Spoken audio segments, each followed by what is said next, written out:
Welcome to the English Out Loud podcast, a podcast where I give you tips on how you can enhance your spoken English. Today, I've got another audience on Clubhouse here. The audience is growing.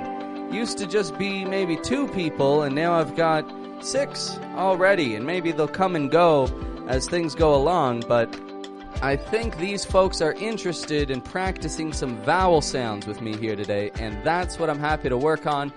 Today's episode's focus is going to be all about what we call the long A sound. In some previous episodes, I've spoken about a couple of different vowel sounds, the long O vowel, and I've also spoken about the short O and how these two sounds are.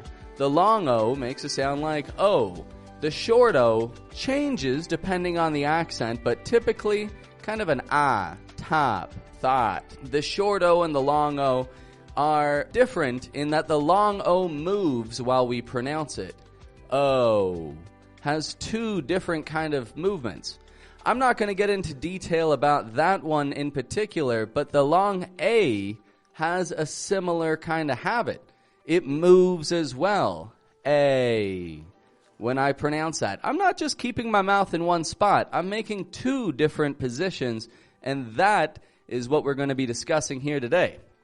Before I get into that, however, I'd like to remind everybody listening that, of course, this podcast can be found on Apple Podcast, Audible, Spotify, whatever podcast app you like. Make sure you're subscribed to it. Make sure you hit like, because these things help my episodes get recognized better as valuable for, of course, teaching English pronunciation. So, the English Out Loud podcast, hit like, hit subscribe, leave a comment. These help me pop up so more people can learn from me. Let's get into this long A sound. The long A is a sound that is a little stretched out in the beginning, and it's kind of short and fading on the end. It requires 2 movements, as all long vowels do. They require different movements. And as with other moving sounds, you want to keep in mind, this is going to take time to adjust to.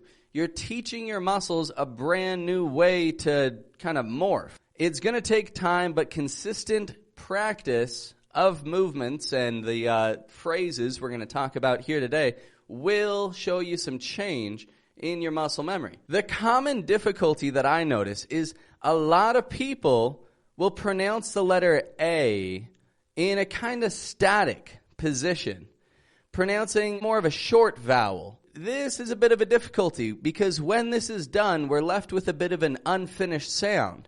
If this happens with A, we're left with more of a sound like an A. To your ears, that may sound like a regular A. But to an American's ears, that sounds more like an E, more like a short E sound, A. So what can we do about this? Well, 2 movements involved. It's actually not too difficult of one. What I'm going to talk about before getting into that is, where does this come up? When do we find this long A sound? I keep on saying the word long A. I haven't even really mentioned exactly what it is. It's the sound A. This is what we hear in words like day, play, late, snail, April. It can be found, as you hear there, at the end of a word, in the middle of a word, at the beginning, anywhere within the word. And it does, as I mentioned, take time to adjust to. Now that we're familiar with where it can be found, let's talk about how to do it. The first thing, drop your jaw down a little bit. Have the back of your tongue kind of just lightly touching the top of your back teeth. And if you voice that, it's going to give you a sound like eh. The second movement now is that we are going to bring the jaw up and make more pressure between the tongue and the upper teeth. We are going to bring it up, and as it comes up, it kind of fades away in the sound. It goes from being that strong eh to a fading e. A. Adriana, can I hear you make those 2 movements there? A. That was a real clear one indeed. So what you're doing well is you've got it fading at the end. You're not giving it an A-E, where it's going up and strong in the end. But we want to make it kind of just quick, kind of fading away. If both of these movements are not completed when you're saying this particular sound, I can guarantee that you just won't get that much desired consistent sound. You'll want to move it when you make this particular vowel. Now, as I've mentioned in the past, and I'd just like to mention once more, do you need this to speak English perfectly? No. You don't need a perfect accent to speak English just fine, but if you want to, that is exactly how you do it. You keep the jaw low, then you bring it on up and have the sound fade away. A. Let's see now. Let's move on. Let's see just a couple of small common words you can feel for this with. Could I hear first, Adriana, you repeat after me, day. Day. That's what we want there. Like held out like that. And you, could I hear from you the word play? Play. Good. What I'd like to point out that these words have in common is they end in the letters A-Y.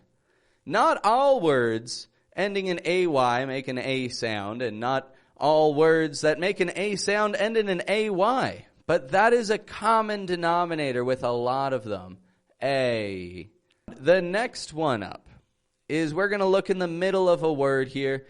Adriana, can I hear the word awake? Awake. Clear. Very good. And you, could I hear you say the word break? Break. That's coming along. What these words have in common, they're within the middle of a word is what we're seeing. These words, awake, break, these are A's that are kind of affected by another vowel. That particular vowel is an E. When we have awake, we have an A-K-E. Quite often, when that's at the end of a word, the A before the consonant is going to be a long vowel. All the same, we see the same over in break, B-R-E-A-K. It could also be spelled differently, but in this circumstance, it is an E and an A and a K, and we're giving it an ache. Other times, maybe that would come out like eek, but whatever.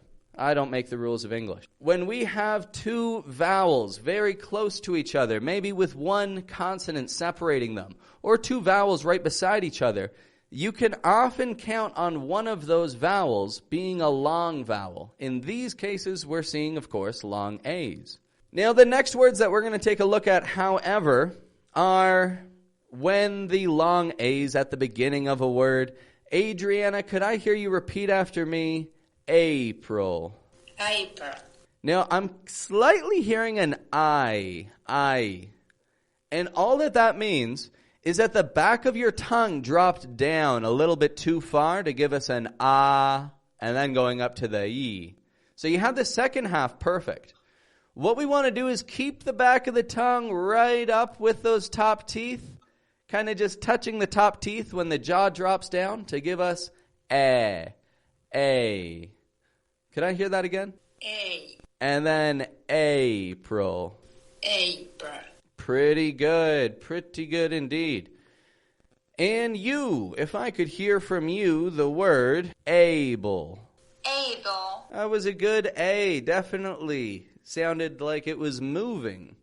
So, let's see a handful of quick phrases with this and just put it into context. Adriana, could I hear you say, work before play? Work before play. Very good. And you, could I hear you say, first aid? First aid. Very good. How about, Adriana, could I hear, I'm going to give you a sentence with two A's in it. Able to stay. Able to stay. What I noticed, just a common denominator, is at the end of a word, it may be a little trickier. Like a lot of people feel that way at the end of a word. But keep working at it now that you know the muscle memory, and this will develop. Well, you, could I hear another phrase from you. Could I hear a big mistake? A big mistake. Also, in that word mistake, I just want to point out, you had the A pretty good. The I in that word, I don't really say like a regular I. I don't give it a meh sound, but more of even a m. What we would call a schwa, which, well, I'll talk about another time. So kind of like a mistake. Mistake. Could I hear that again there? Mistake. And how about in the phrase, a big mistake? A big mistake. Very good. Well, moving on forward. Now, those are some common phrases with this here. And of course, all of these phrases are going to be in the notes of the podcast afterwards. So feel free to check that out of this particular episode. But moving on down, I'd like to bring up a handful of idiomatic expressions which are particularly useful when practicing the A sound. Idiomatic expressions are a great way to express yourself in any language that you're learning. I think it's always valuable to really just to have a handful of idioms at your disposal, some common ones. It just helps you kind of communicate in a way that, locals are more used to hearing. If you want to communicate with Americans and sell them things, you want to talk to them the way that they're used to being spoken to, of course. So, what idioms can help you do that? Well, the first I'm going to bring up is a piece of cake. And that's what it is as well. So it's a piece of cake. Could I hear you say that, Adriana? Piece of cake. Piece of cake. Good stuff. And have you heard this idiom if I say this test is a piece of cake? Have you heard that before? Yes, I have heard it. What would you suppose that means? That the test is very easy. Exactly. I agree with you. If something's a piece of cake, it is a task that's done with ease. Not difficult at all. So can I hear you say that there? This test should be a piece of cake. This test should be a piece of cake. Pretty good. And you, could I hear you say, which one do I want to do? Okay. Face the music. Face the music. Face the music. There you go. What is this idiom? Have you heard that before? Face the music? No? Yeah, kind of like there are difficult situations in life, and some of them are inevitable. Some of them you have to go ahead and face the music. You have to face either some consequences or you have to face something, some inevitable situation. Well, could I hear you say this phrase here? I had to face the music and admit that I broke it. Face. I had to face the music and I admit I broke it. There we go. All right. Let's see 2 more idiomatic expressions here. Okay. What do you think of this one, Adriana? If I say, I can't make heads or tails of it, what do you suppose that means? If I say, I can't make heads or tails of this, what is that? You are confused? That's on the nose there. Confused. Indeed. This is what you say if something is maybe unrecognizable. So, heads and tails refers to the 2 sides of a coin. Of the coins. Aha. You may have seen some coins maybe that are hundreds of years old, and the picture on the coin gets so worn out from use over time. And you can't make heads or tails of it. You can't tell up or down on the coin. That's what we're talking about here. That's what that is. So could I hear you repeat that to me, Adriana? I can't make heads or tails of it. I can't make heads or tails of it. Good, very good. And we'll put it into context. So the whole phrase, first I'll read the whole phrase and then we'll break it down. Can you explain this bill to me? I can't make heads or tails of the charges. So first, can I hear you repeat? Can you explain this bill to me? Can you explain this bill to me? I can't make heads or tails of the charges. I can't make heads or tails of the charges. There we go. There we go. That is how I'd use it if I didn't want to pay for the whole bill, if I think that they're ripping me off. We'll take a look at one more here with Yuya, and then we'll wrap things up for today. Could I hear rain or shine? Rain and shine. Very good, very good. No matter the circumstances, some event is going to happen. So in rain or shine is referring to the weather. Rain is, of course, unpleasant weather, and shine is the sun, if it's a nice sunny day. So, rain or shine, we will go for a hike tomorrow. Could I hear that one there from Yuya? Rain or shine? Rain or shine. We will go for a hike tomorrow. We'll go for a hike tomorrow. Good stuff. So good A. I'm just going to quickly, I'll go over the words that we practiced here today. First, the word was day. And by the way, that's of course useful for every day of the week. Saturday, Sunday, Monday. If you get good at just saying the word day, then you get good at saying another 7 words as well, don't you? So, day. Another word that we looked at was play. Then awake.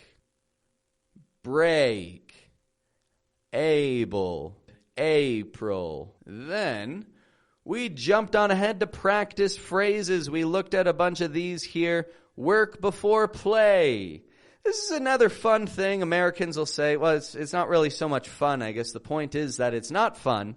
Work before play is to say do your chores before you go have some fun. So there is work before play, first aid, able to stay, a big mistake. Very useful phrases. You want to repeat those often. You want to practice those as much as you can. And then we jumped ahead to idiomatic expressions. We discussed piece of cake. If something is a piece of cake, it's done easily. You've got to also sometimes face the music, which is to say that you have to confront a difficult but inevitable situation. Something that you can't get away from. Another one we saw is I can't make heads or tails of it. It's saying, as if heads and tails is a coin, the 2 sides of a coin, that's been very worn out over time, and you just can't tell what side is what. Can't make heads or tails of it. And rain or shine.